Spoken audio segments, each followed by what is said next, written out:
A new augment to Set 10 Remix Rumble is Blank Slate, which sells your entire team, including your bench. It gives you 200% value of everything that you sell. And then on top of that, your next 8 shot rerolls are free. So why is it that the stats of this are so terrible? If you look at it, it's averaging worse than a 5 and its win rate is abysmal and you are very unlikely a top 4. But many top players think it is OP. In this episode of In Too Deep, we show you how a top player, Robinsongz, one of the best in North America, converts off of his really strong fundamental early game play and demonstrate why some of these augments might actually be a little bit too good. So get your games in while you can and enjoy this video because it is a wild ride.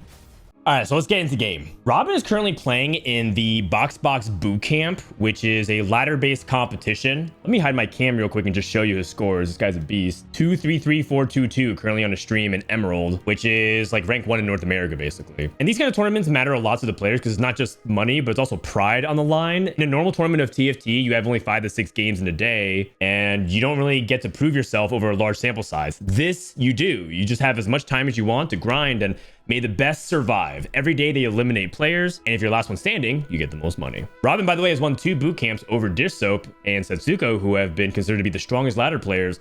This is a player that's definitely worth evaluating and watching if you want to get early game edge on a set. Let's start off with that early game. One of the best things that Robin is good at is playing really strong early game. That is his specialty as a player. Some people are really good at mid to late game scaling. Some people are really good at other optimization and positioning. Robin's strength is that he's really good at preserving a lot of HP early and being a safe top forward player. Robin's a really good person to study and learn the early game, and I think he's going to show us exactly why that is. He's one of the strongest board builders in stage 2 and 3 to preserve a lot of that HP, and this game is going to play around Corki. Didn't want to play around that Vex, and now he has that bow and the belt and the cloak, which is a little bit hard because this doesn't make any S tier items. Asa, a player that's really respected in North America, has posted his early game item tier list, which has been, vetted by some other really top players as well. And based off what we see here, Runins, Even Shroud, and a Nashers are all like okay. They're not terrible, but none of them are like particularly really strong. A lot of times you want bow to be like Last Whisper and Rageblade or Shiv, and then you also want belt to be like Ormogs and Sunfire Cape. So it's a little bit awkward for him. His augment choices are uplink, Stimpack, and pumping up. Uplink in this spot is a little bit awkward because usually you want to slam your items and combine them. You don't actually want to spread them out. Not to mention that it's not like his composition is excelling by getting extra mana and casting. He actually wants to deal a lot of physical damage, and so uplink is usually for an ability power, like you're playing like around early Annie, or you're playing around like early Namis, things like that. Stimpack is not really Robin's style. Stimpack is usually something that you pick for if you don't have like a lot of items to start things off because you have a lot of gold.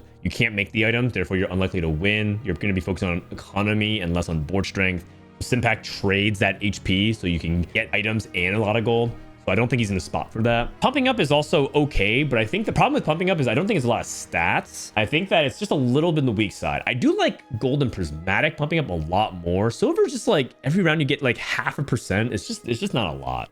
He rerules everything. He gets Spoils of War, good for something, and team building. Spoils of War and good for something are actually quite similar, where you basically get like a % chance of getting extra gold. Spoils of War in the later stages of the game is actually a lot better than good for something because Spoils of War in the late stages gives you the opportunity to get like items and duplicators and stuff like that. But good for something is better early because you have a higher chance, you have fewer items, and your early economy matters a lot more. So I anticipate to pick good for something because I think it makes a lot more sense. Plus, it gives him the option of not slamming item, although I think he will. I think that good for something means that he doesn't have to if he doesn't want to. He does make a cannon too, though, which is really, really important. Now he has a frontliner and a backliner, and now he can actually slam probably a Runin's Hurricane is the only AD focused item that makes sense. If he slams a Even Shroud, he does have the bow free. But the problem with Even Shroud is that it doesn't work with like good for something because his frontline units would be the ones that die and potentially drop him gold, and he doesn't have the ability to guarantee that, and then he doesn't even have an item on his headliner. If you guys need a reference, remember my other In Too Deep talking about how to play around your headliners, which is make sure to itemize them as quickly as possible and pick augments that make sense for it. Robin's doing exactly that, saying good for something means I can itemize one carry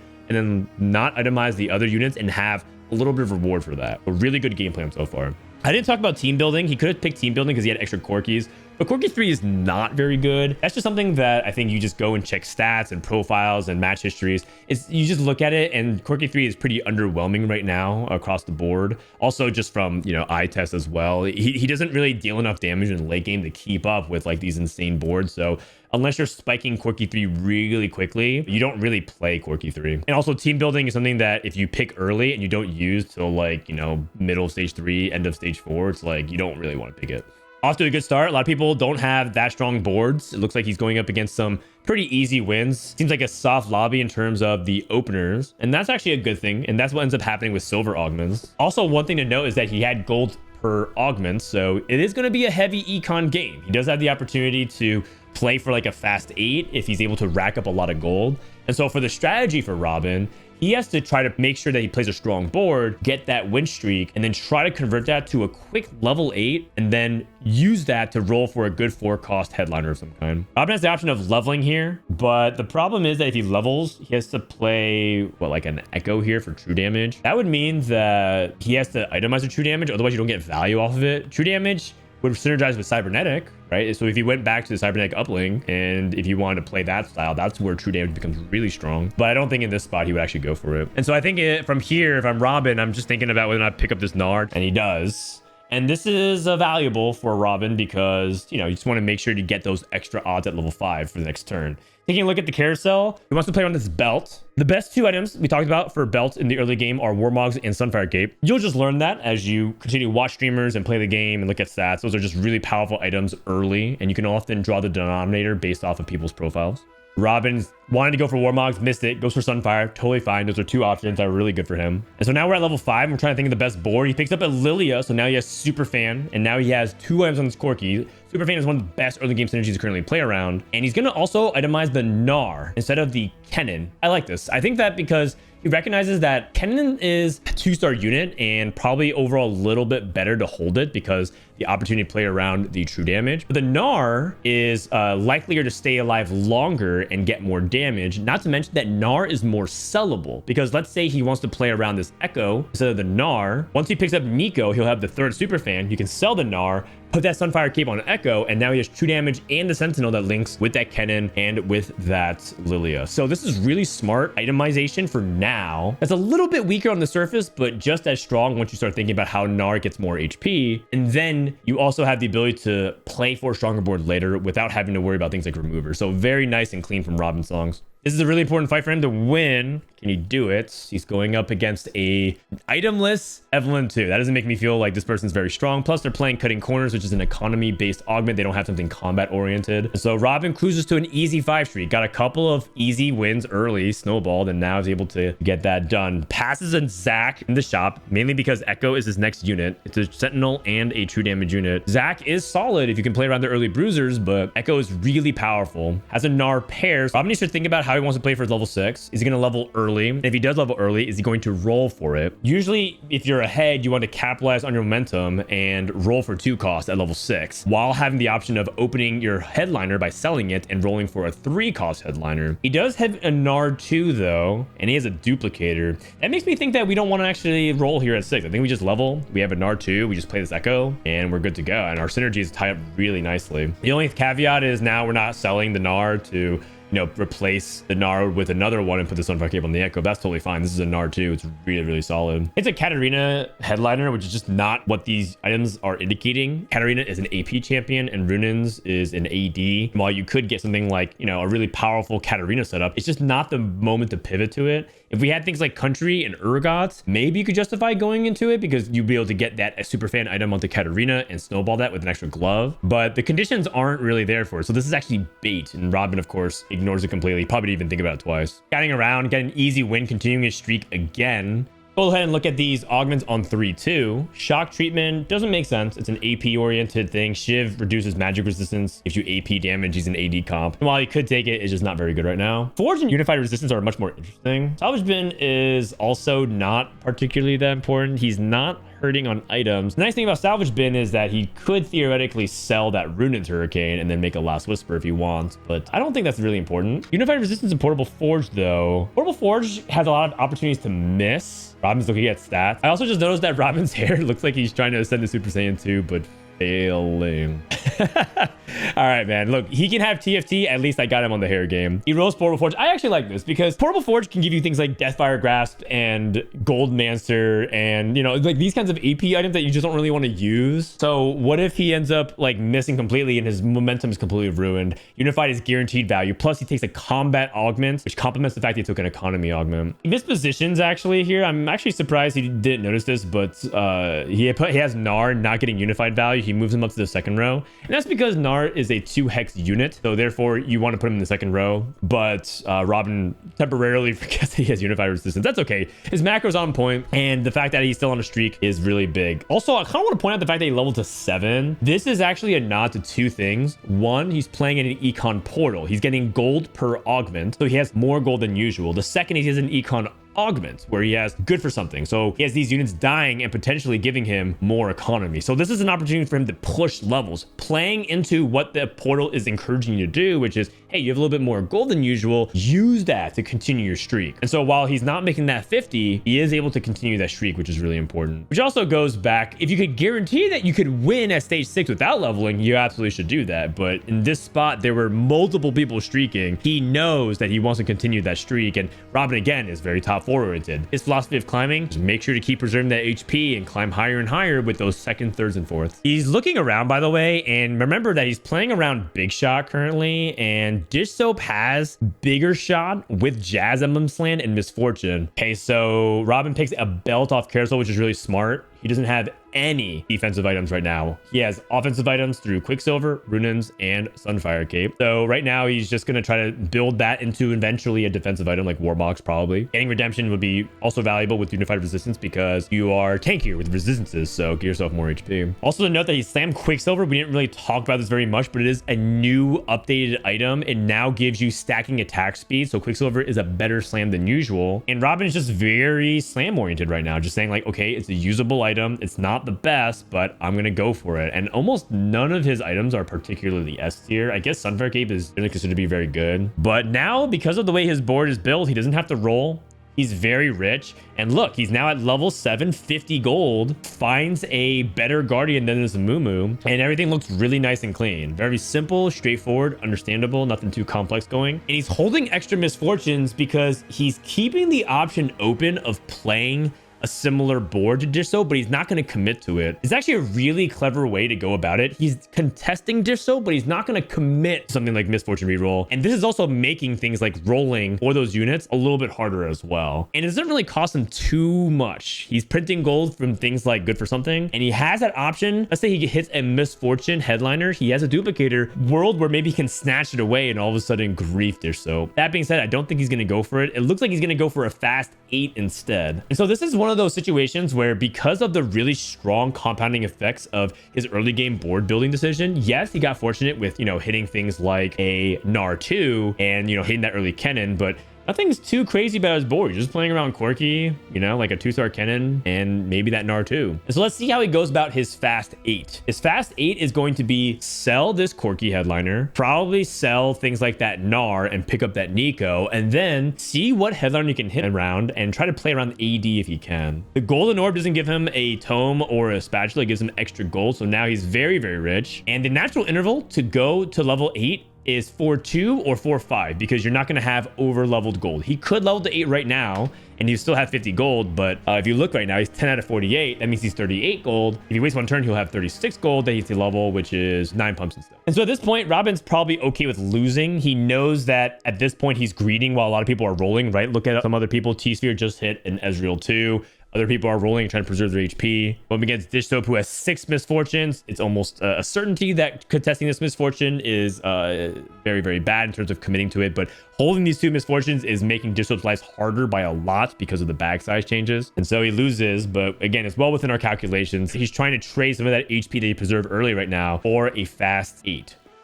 Team Up actually is pretty underrated augment because the random support item can be pretty good. Problem is, the later it is in the game, the harder it is to plan around that support item. If you get it early, when you pick up a support item, it's early enough where you can transform your game plan around it. Let's say you pick up, you know, a stationary support and it gives you like a chalice and you have like an AD carry as your headliner. You can just sell that headliner immediately and start planning around it. In this kind of situation, if you get something like a chalice of power, it's going to be really hard to play because he ends up having all these AD items and you don't really want things like chalice in that spot. I don't think it's teaming up. Armistice is pretty decent because he has things like unified resistance, so he has a lot of defensiveness, and so Armistice allows him to heal and get more effective HP. A nerdy thing to basically say that Armistice synergizes with his augment. And long distance balance is also pretty solid if he wants to play for a dual carry. He doesn't really have enough items to justify that, but he could take it because it's just a generically solid combat augment. He can play around a Corki and Misfortune, and then later on play around, you know, Jin and Ezreal or whatever AD combination he wants to go for. So I think right now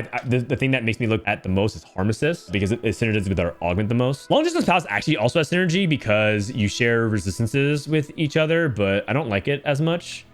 Oh my god, Robin actually got blank slate. Look at his face right now. Dude, this this guy is pog champing in real life. Blank slate is insane. Oh my god. He has to, the thing is, he can't think about his options very long. He actually just has to go for it right now. If he takes blank slate here, he can go to level 9. The thing about Know Your Enemy is that this set, everyone's playing things like Superfan and Sentinel and Guardian, so you do get bonus damage, but it's blank slate. Like, come on, he has so much gold. He has like 90 gold right before this turn even started. He has 200 gold. He just fast 9s. Okay, he finds an Akali headliner. He passes. Oh my god, this is going to be really hard. Let's just watch and add commentary to what he's picking up. Okay, Jin 2, and then we're going to go back and review it. Okay, he's playing some Guardians. He has Big Shot in for the Jin. Doesn't have the 8-bit for the Caitlyn, but that's okay. Just needs to get units in.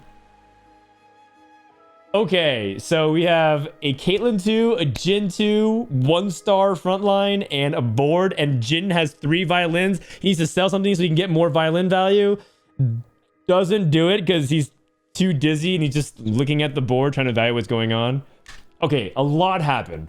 Let's rewind and actually watch this. All right, so we're gonna watch this one on 0.75 speed and kind of break things down of how he's doing this roll down, because I really think it's important to think about in this in slow motion. Okay, so right away, he's introduced with the Jin pair, and he has 80 items, and the first thing he's thinking about is, where's my damage source going to be? So Jin is an absolute cop here. So he takes the Jin pair, but he has to think about this Akali, and now here's another interesting aspect. If he picks this Akali headliner, that means he's not itemizing Jin, which is kind of weird. And what's the point of picking up this Jin pair then? I guess maybe we just play a Jin 2 with no items. If you're thinking about who has more carry potential later in the game, it's gotta be Jin. Not to mention that he might want to use his headliner for a frontline unit. So that way he has 2-star frontliner headliner, and now he has Jin. And then he can hit that Jin 2. So I think this is a pass, and I think this is correct here from Robin. Let's go to the next shop. He immediately sees a Caitlyn. Now, Caitlyn is guaranteed 2-star, and he can actually put these items onto Caitlyn, and he does buy it. Because I think in his mind, he knows that Jin isn't really reliable unless you hit Jin 2.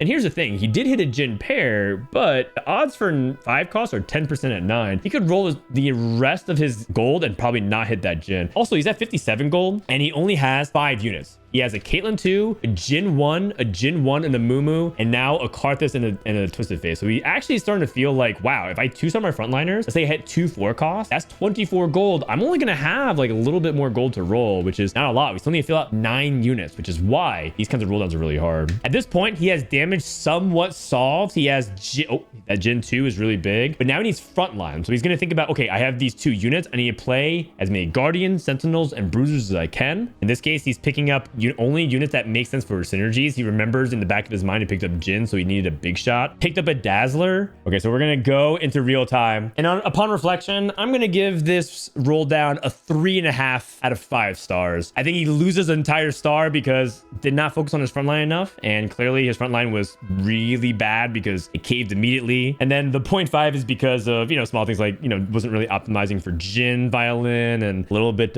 messy in terms of how he actually ended up doing this last part, but overall, like, solid. 3.5 out of 5 is not bad at all. I've done 1 out of 5 for 0 out of 5 stars all the time. So he finds a Lucian headliner here. So let's pause and think. Lucian headliner actually is really solid because it gives him Jazz, and he could theoretically play around this Jazz board and start transitioning to a late game board state. The problem is, again, he doesn't really have good Lucian items. Lucian has a lot of attack speed, so you want to give him just pure damage in a lot of ways. He also shreds for himself, which is really good. He has Runins and Quicksilver, so it's not particularly very strong. But that's okay. I mean, better than nothing. He doesn't really get to complain. You only have 10% odds for a 5-cost headliner at level 9, so you have to roll on average 10 more times, 20 more gold before you can find another 5-cost headliner. So in this case, I think he just takes it. So he also put in a nice amount of more frontline. He was focusing on it. He had Alawi plus the Zac is a bruiser, so it's a good amount of frontline. The tentacles are really valuable. Alawi is just the best 5-cost frontliner to play around, period, because she adds 3 things to get into the way. And then Zac is a complementary unit as well with a little bit of CC. And he has Guardian in as well with the Thresh 2. So his frontline is actually a lot better, but he's still not done rolling. So this is, you know, a really important thing that he preserve HP because he needs multiple turns in order to get this roll down successful, which is another important concept for a lot of those intermediate to advanced players. You don't have to get it done in one round. Just because you rolled a lot of gold in one round doesn't mean that you're done rolling. Just keep rolling until you feel like you're stable. Okay, so he needs a 3rd item for Alawi, but he also kind of needs some defensive items because he has a sword and he's another Sunfire cape available, which is obviously not what he wants. So I think a redemption here makes sense, or a Vow. Vow does keep an extra belt open. Rolls and he hits into Mumu too. Oh, interesting. He goes for Shojin.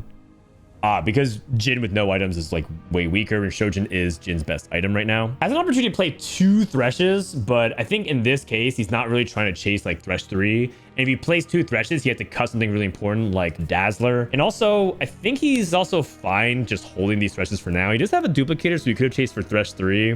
But I think in this spot, I think it's correct to pass. In fact, I probably would just sell these Threshes to try to make more space for the Jins. You can see why the Shojin is much more valuable. Look how much quicker that Jin was able to stack those Grand Violins to get those damage in. I like the use of the Team Planner as another little tip. Just make sure he doesn't skip a Bard because he wants the Bard over the Twisted Fate for the Jazz. And there it is, immediately rewarded. Probably wasn't going to miss that anyways. He's scouting around, and I think he's thinking about the Akali. And so Akali's like a big threat. That's the big thing about these champions, is that Jin and Lucian are pretty vulnerable. So let's talk about a little bit of what this positioning is supposed to do against Akali. So the first thing is he's giving up a little bit of unified value on the tentacles. So he's losing a little bit of that frontline presence, but the trade-off is by putting these units in the center, Akali is going to attack from this spot, from this Alawi to the bottom left. And then here's another additional bonus. If you put a unit here, the Akali is actually not going to attack the Ziggs, but actually jump to this tentacle instead. From here, the farthest unit is this Bard, and from here it's Zac, and then Ezreal. And you kind of see where I'm going. Like, she's going to have to cast like 4 to 5 times before she gets to Jin and Lucian. She might mark through it. See how this Akali attacks the tentacle, but now she's going to the Bard in the bottom right. And now she's going to go to the top where the Blitzcrank's the farthest away. So Akali is a threat, but only if you let your units stay in the corner. Just put your units in the middle. Really good awareness and heads up positioning by Robin. Very, very nicely done. I mean, you can see like why he's one of the best in North America. Easily like top 5 all time in terms of results. And according to some people, maybe even top 2, top 3 alongside Setsuko and Dish Soap in terms of consistency. All right, so now we've cleared the major hurdle. We are most likely top 4. I mean, we're pretty much top 4. Bulls is 24 HP. It's something you have to go disastrously. She's wrong for him to not be top 4 here. Gets a spatula. Zac 2 is really nice. In terms of items here, I think that we want Alawi items of some kind or a little bit more frontline because we're playing unified resistance, but that falls off. So we have a crown guard available. If we make anything with this spatula, we can make a pentakill emblem, we can make a heartsteel emblem, and we can make a KDA emblem. The only thing that's valuable potentially is pentakill, but that means we have to get a 3rd pentakill unit in, and that's going to be tricky. So instead, I'm looking at this cloak, and I can make a Jazz emblem. We can go 4 Jazz. 4 Jazz is pretty decent. And the nice thing about 4 Jazz is it doesn't put such an emphasis on having so many traits. Plus, if you're able to get to level 10 somehow, you get some really big power on your board. But start with the cloak and just say, okay, no matter what, I'm going to commit these 2 components to a Jazz emblem. Put it on someone, it doesn't really matter. Someone that you don't plan on itemizing later.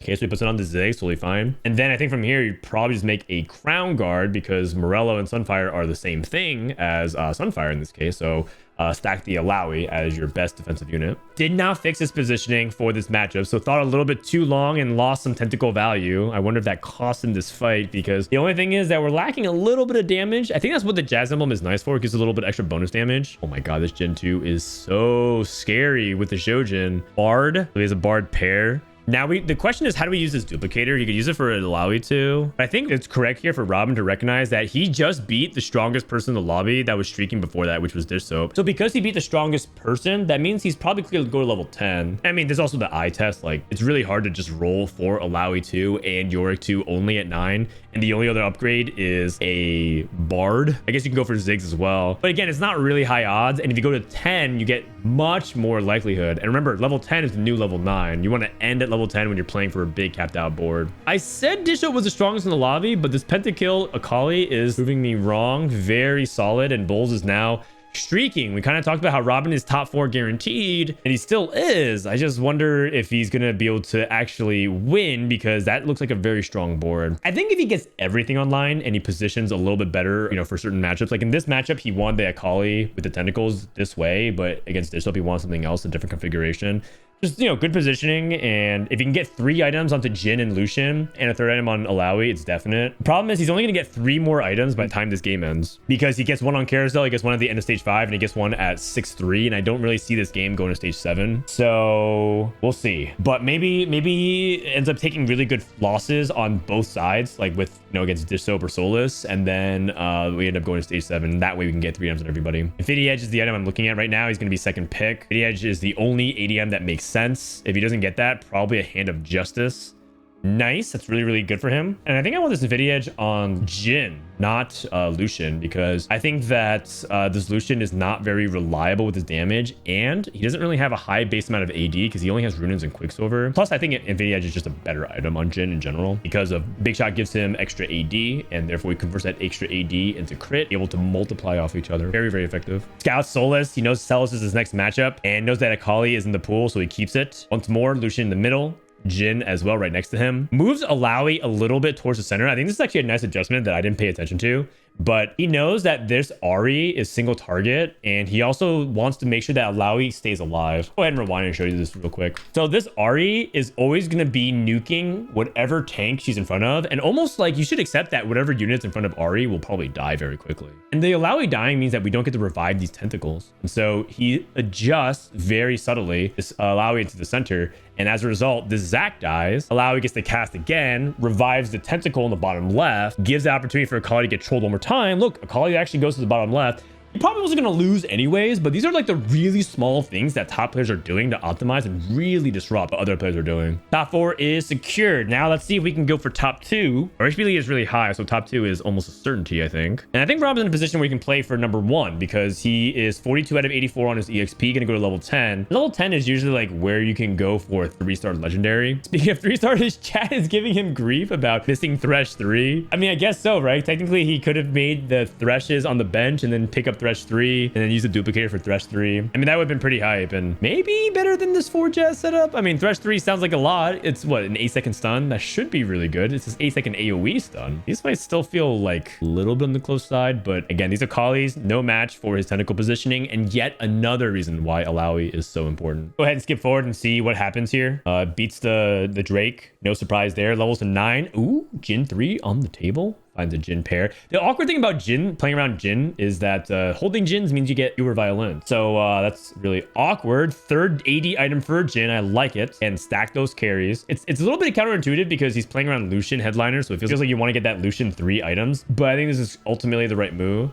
Still holding that duplicator because he's playing for Jhin 3. He's trying to make a YouTube highlight in a lobby of this caliber with some of North America's strongest players. And Bishop's just outmatched here. This should be a first. We'll see how he caps out at this point. I think the major barrier has been cleared. He successfully fast 9, played around the correct conditions, and of course, you know, got a little bit lucky with certain things, like able to hit like Jhin 2 immediately, start stabilizing and anchor himself. The fact that he was able to hit, you know, Alawi when he did, because sometimes you roll at 9 forever and you just never find find Alawi. Like that kind of stuff is fortunate. Had a decent early mid-game buildup was also really good. But like this shows you like the 1, 2, 3 of like how Robin built like really good early game, really solid mid-game conversion, and played like a very solid late game as well. And he has 55 HP to spare. So I really don't anticipate anyone to really hold up to him, because I think Dishop's playing for second. I think he knows that at this point. His MF board can't cap nearly as high as all these legendaries. Not to mention that Dishop's playing for Jin 3, or actually Jin 4. Fun Easter egg, by the way. Jin, when he gets to 3-star, actually goes to a 4-star unit. Lore accurate. And so now he's just rolling. Oh, now he can play for a Yorick 3. Okay, hits the Alawi 2. So now he almost certainly play for the legendary. Oh, his opponent has Yorick, so actually he should sell Yorick. It's impossible for him to hit. Remember, there's only 9 5-cost copies in the pool, so if anyone has a single copy of your legendary they're looking for, you can't hit it. Oh, wait, frontline MF? Wait, Dish Soap, what is this tech? Ah, he's trying to use the frontline MF to get to the backline quicker and ignore things like the tentacles instead of going to the frontline units. He was trying to catch the corner unit. Whoa, kind of clever, but is that enough? Dish Soap ends up losing. Dish Soap's trying to give, Soap's still trying to make it a fight. I think at this point we just go for a third Alawi item. We talked about how I don't think this game is going to go to stage 7, but maybe it does at this point. Oh, Jin 3. Okay, but if Dishop holds a single Jin, it is impossible. And Dishop also has 50 gold, by the way. Dishop's going in 10. All right, maybe I wrote off this game a little bit too quickly. I was expecting a little bit of a Thanksgiving parade here for Robin, but looks like he is making it close. Frontline MF. This is so bold. Is MF actually able to kill this Jin? That'd be crazy. Oh my gosh, he's just tanking the Jin violence. Whoa. Oh, okay. You know, it doesn't look like it's working, but I see the theory. If she was able to clear off the tentacles faster, just a little bit faster, and kill the Jin, he would lose all his DPS. Interesting. Leave it to Dishop to try to innovate in a situation like this. Dishop types in chat, sell, and he said he won't hold. He won't hold the Jins. Interesting. He's 1 Jin off. Sell or old. Yeah, actually, I think that's what he meant, guys. Not sell or hold. I think Dishop meant sell or old. That's funny, actually. For people who don't know, Robin is specifically beat Dish Soap multiple times in the boot camp, and so this rivalry goes back and forth. Dish Soap is usually the one holding rank 1 the longest, but Robin